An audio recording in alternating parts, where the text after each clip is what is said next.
Nigel Marven, a time-traveling zoologist and a man who has had his fair share of close scrapes with dinosaurs.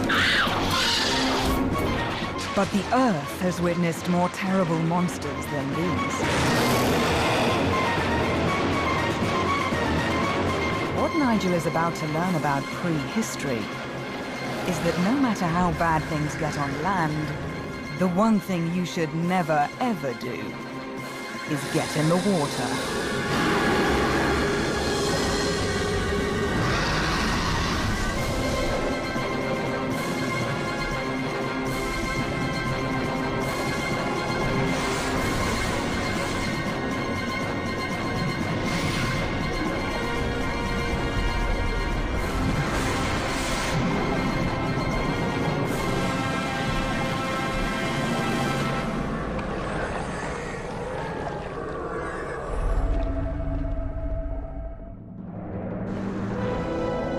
In this latest adventure, Nigel will be traveling back and forth through prehistory to visit 7 different time zones and dive in the 7 deadliest seas ever. Each sea he visits will be more dangerous than the last, with bigger, nastier predators. Creatures it's hard to believe once lived on this planet. And of course, he's saving the worst till last.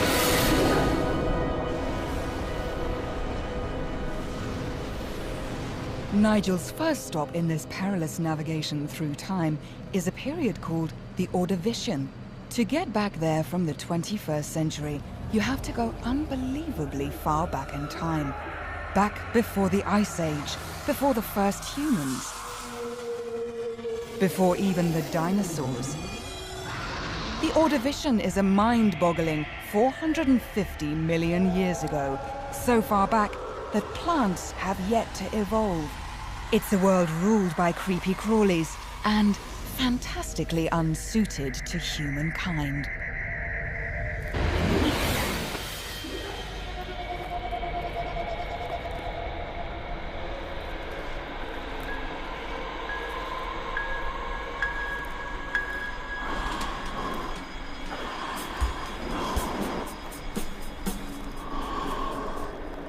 The atmosphere at this time, it's atrocious.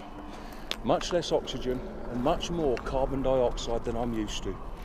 Without this special air mix, I'd really feel sick and get bad headaches.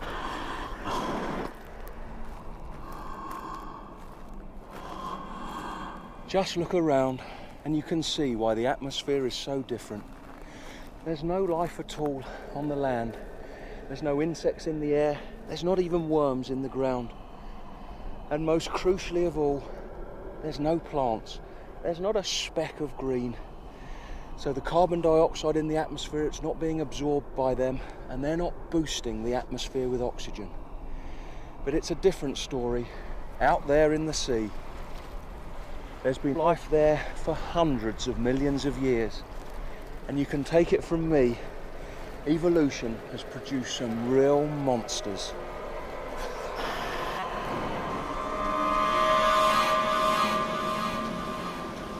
And now it was time to find one. First, some bait. In the Ordovician, that's the easy bit. With no land animals to scavenge along the beach, anything the sea spits up just lies here rotting. An armour-plated fish. Now into shallow water to flush out one unpleasant little critter that I was going to be seeing a lot of.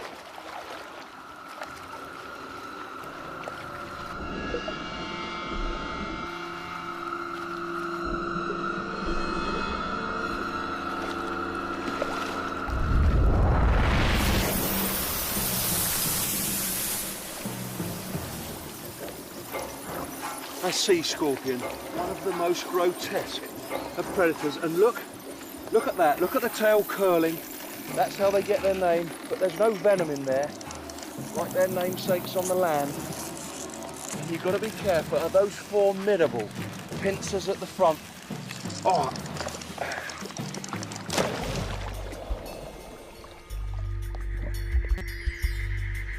scorpion gave me a graphic demonstration of just how formidable its claws are. It literally shredded the bait at my feet before moving on to bigger prey. Ah!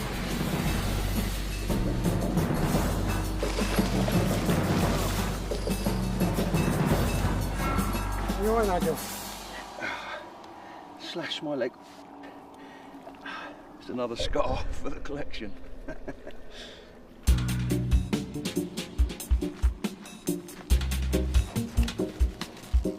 As I found out, those sea scorpions are pretty fearsome. But there's much bigger sea monsters out there. The sea scorpions, they're not the top predators. But to see the real big ones, I need a little more than a fish on a stick. I'm going to try with this. It looks a bit like a giant woodlouse, but of course it's a trilobite. There's no relatives of this alive in the 21st century. There's up to 15,000 species. They range in size from a really tiny one, a millimetre in length, to this big one. This is about as big as they get. And I need one like this because I'm going to use this like a fisherman with a fly, and I'm going to try to attract a much bigger catch. And all I need to do is to insert this camera into the carcass, and if you're squeamish, look away now, because what I've got to do is pop out the eye of this trilobite. There we go. Oh.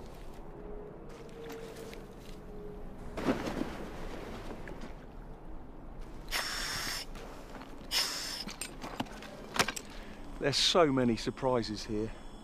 The sun's setting, the evening's come, and it's been so quick, the day's flown by. That's because I forgot, in Ordovician times, the Earth's spinning much faster, and that means that it's a 21-hour day, not 24 hours. So a watch like this, it's useless here. And look at that. It's going to be dark very soon, and we can't do anything more today.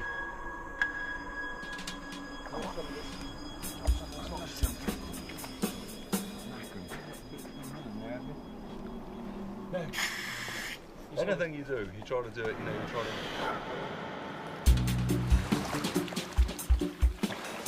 to... Today, I'm hoping to dive with a sea monster. There's a special air mix in here. If I breathe this Ordovician air at pressure under the water, I'd become unconscious. So this is crucial for me. I also need this. This is a bit before its time. It's a bite-proof shark suit. And of course, sharks haven't evolved yet. But I'm hoping this will give me protection from those vicious sea scorpions.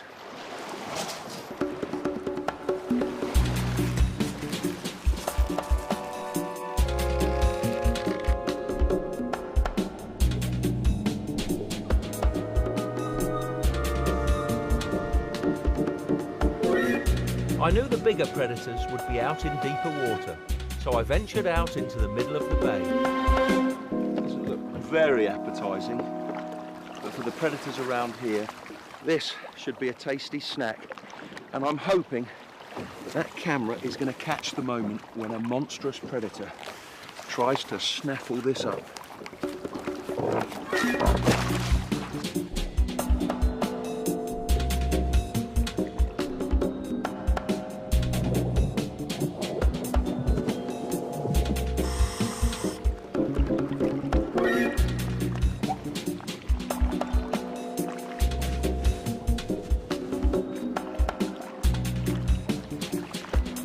Something approaching.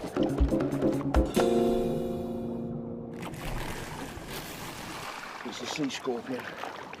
They obviously like trilobites.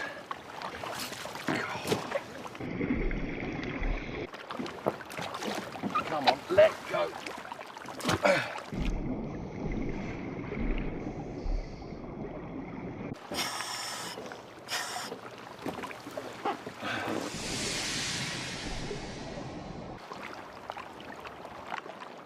It was late afternoon before I got a decent bite. There's something interesting there, and it is much bigger than a sea scorpion.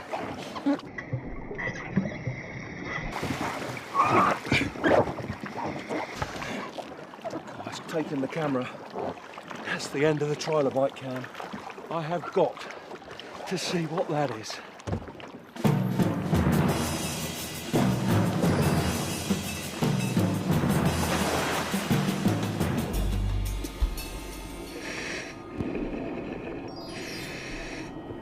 I don't know what's happened here, but if I follow the line, I should be able to find the predator.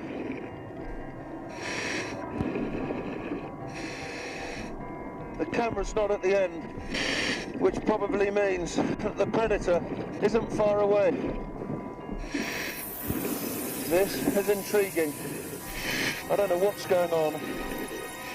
I don't know why they're all gathering, but first there was one sea scorpion, then there was another, then another, then another.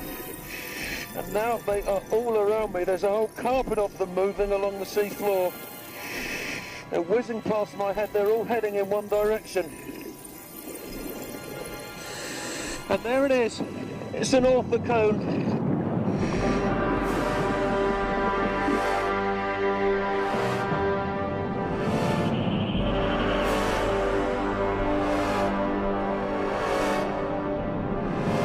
That is the biggest predator that the world has seen up until this time. He sensed me here. Getting my heart hammering. I don't want to be grabbed by those tentacles, but those simple eyes, they should shun the light. So all I can do is start flashing my light, and maybe that will discourage him.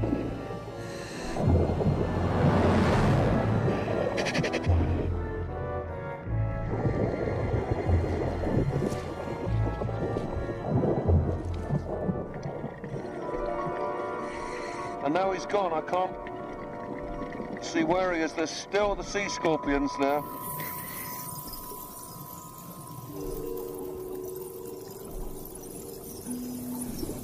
There!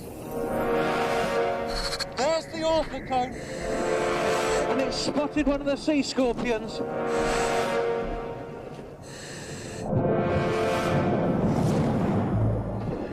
They're dragged back to the mouth where there's a horny beak. Oh, you can hear it. I can actually hear it under the water. Hear the crunching sounds as the sea scorpions are crushed by the beak. These orthocones probably spend a lot of time in deep water. Light doesn't penetrate too well down there, so the eyes don't work very well, and they rely on another sense. They will actually smell out their prey and then crush them to bits. The orthocone, that really is the top predator of Ordovician times. It's not swimming very fast. If I can catch up. There. Yes! Right onto the tip of the shell. It's a wonderful texture. And I am hitching a ride on the back of an orthocone. Hey!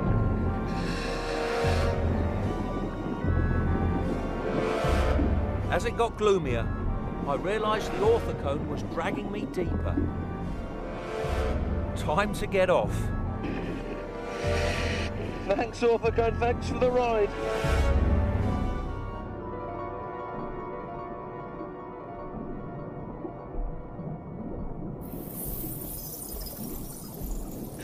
Go on. Get off!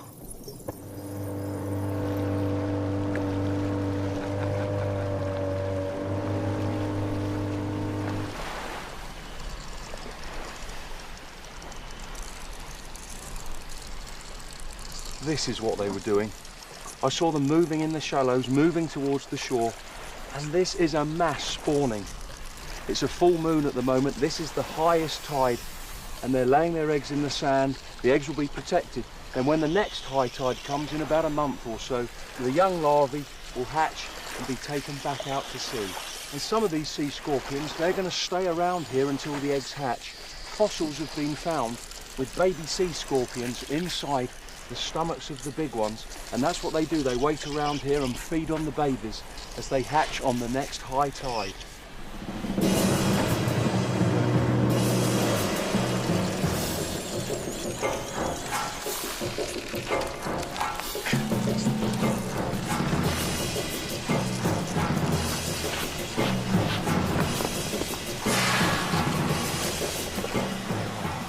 The Ordovician, then, isn't exactly a picnic. Anywhere the air gives you a headache and you can't go swimming without a chainmail suit probably isn't going to take off as a holiday destination. But prehistory has worse still to offer. The next deadly sea is the Triassic. To get there, Nigel has to travel halfway back to the 21st century to 230 million years BC. It's a time when reptiles are taking over the oceans and the first dinosaurs are only just appearing.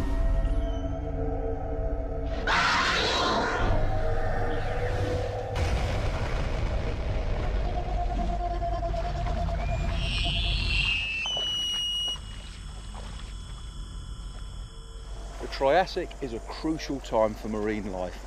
Something new's happened. The fish or the mammals, they're not the most ferocious animals out there. This sea is dominated by a group that used to just live on the land, the reptiles. Reptiles dominate everywhere right now. Winged reptiles, the pterosaurs, rule the skies. And the future lords of the land, the dinosaurs, have just evolved. But they're not much to look at yet.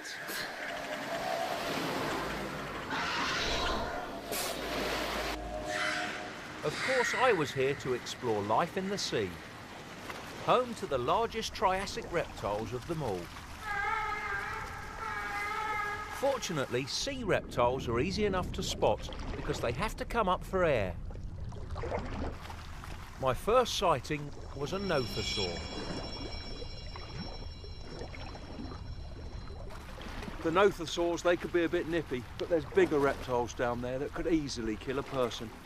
So this is my insurance policy, an electric prod. If they come too close, this should deter them.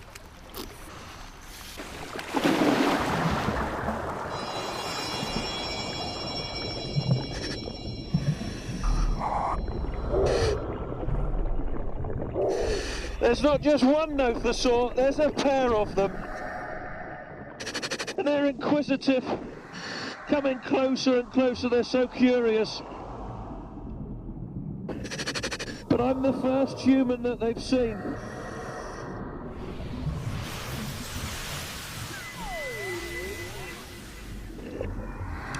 You don't know how they're going to react. And I'm glad I've got this electric prod in case they become just too inquisitive. But at the moment, they're just curious, circling around me. They've got a mouthful of teeth like razors, they're interlocking.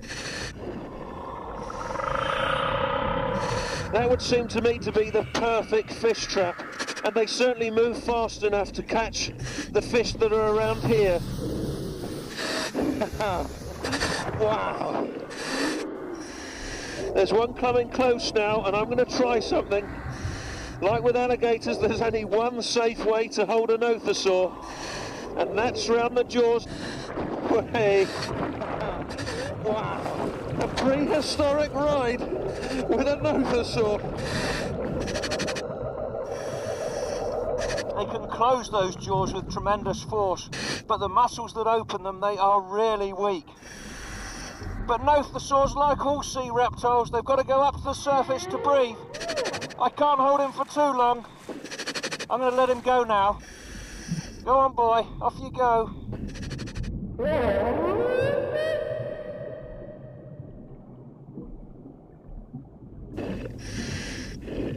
Hiding here, this isn't dangerous, but it's surely one of the most preposterous reptiles ever.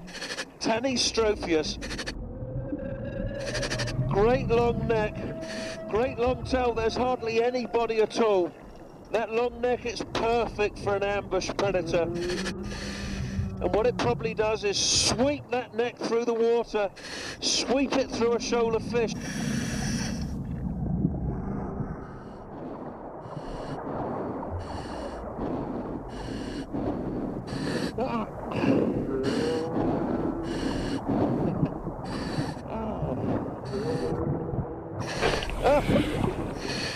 Dropped snapped its tail. This has happened to me many times when I was a little kid catching lizards. They do this as well. And this is an insurance policy. If they're attacked by a predator, the predator's distracted by the tail and the creature can escape. And like lizards, he'll grow the tail again. And it shouldn't do him much harm. Look, he's swimming away perfectly there. Golly, this tail is spasming so much. I can hardly hold on to it. Wow, where did that come from?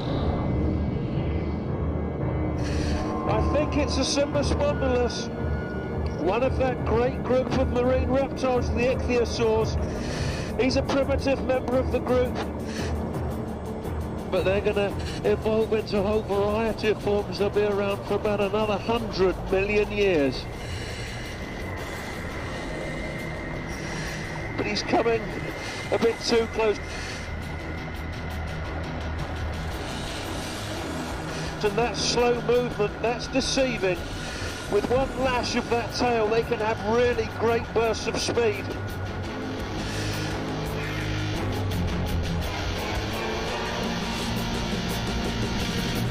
God, my heart's hammering. That lunge at me, that was a warning shot.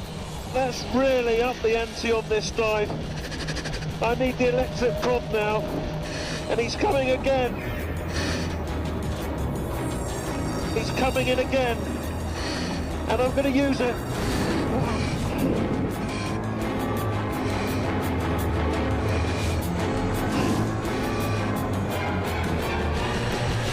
What a spectacular reptile.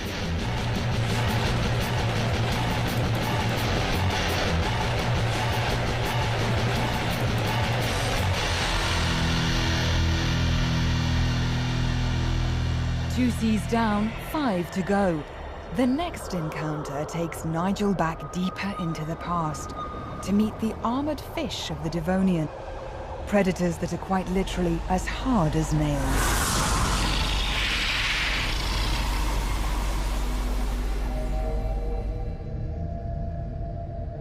I'm using the time map to get my head round where I've been. These spans of time are so immense. My first adventure, I went all the way back in time 450 million years ago to ride an orthocone and tussle with those sea scorpions. My second dive, that was 230 million years before the present day. That was with those bizarre sea reptiles.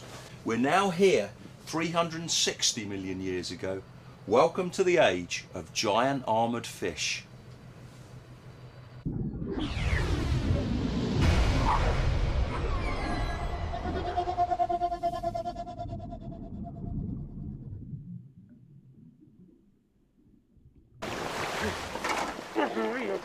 Unbelievable.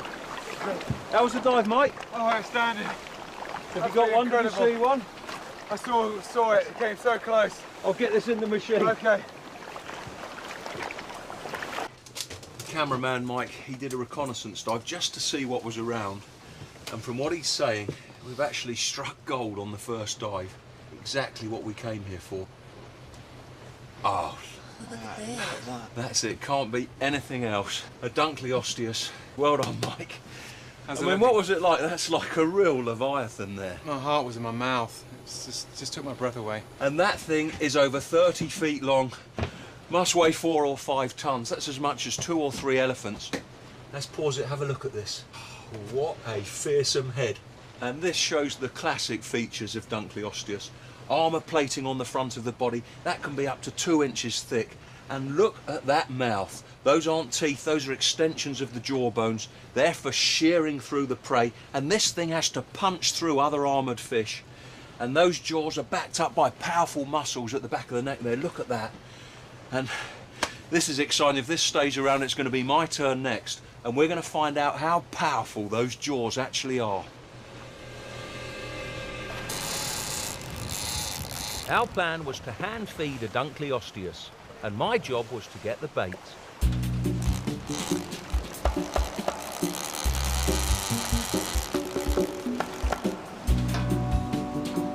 Meanwhile, the crew was building a cage for my protection. But why was it round? Well, in the same way that a dog can't bite a beach ball, we hoped that the jaws of the Dunkleosteus would slide off these bars.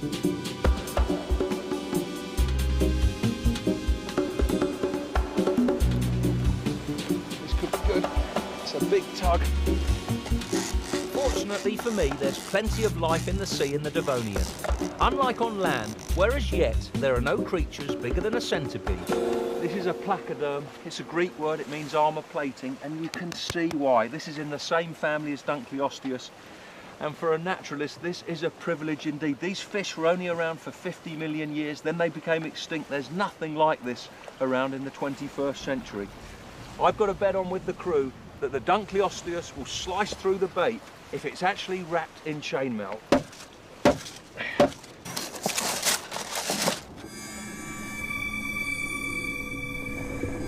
This is where you feel at your most vulnerable, actually swimming into the cage with a great chunk of bait. I'm in now, and it will probably take a few minutes for the trail of smell to bring in the predators, and fingers crossed we'll be able to see Dunkleosteus. Look what's arrived. This must be the most preposterous shark ever. Look at that fin on the back. Scientists call it the ironing board shark, and you can see why. Must be a male, only the males had that bizarre dorsal fin. Probably to help with mating, probably to display to females, maybe used in courtship battles between males. And these are some of the first sharks ever to evolve. And this is great for me, I am such a shark fan. But it's surreal.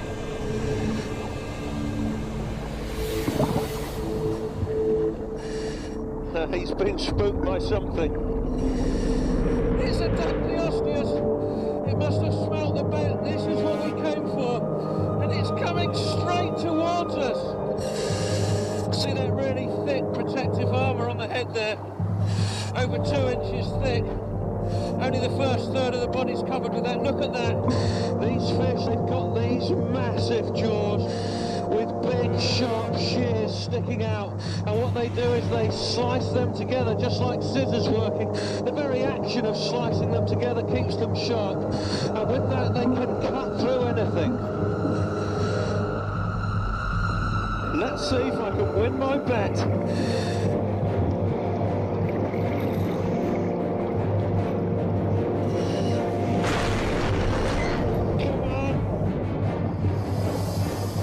This is no fisherman's tale.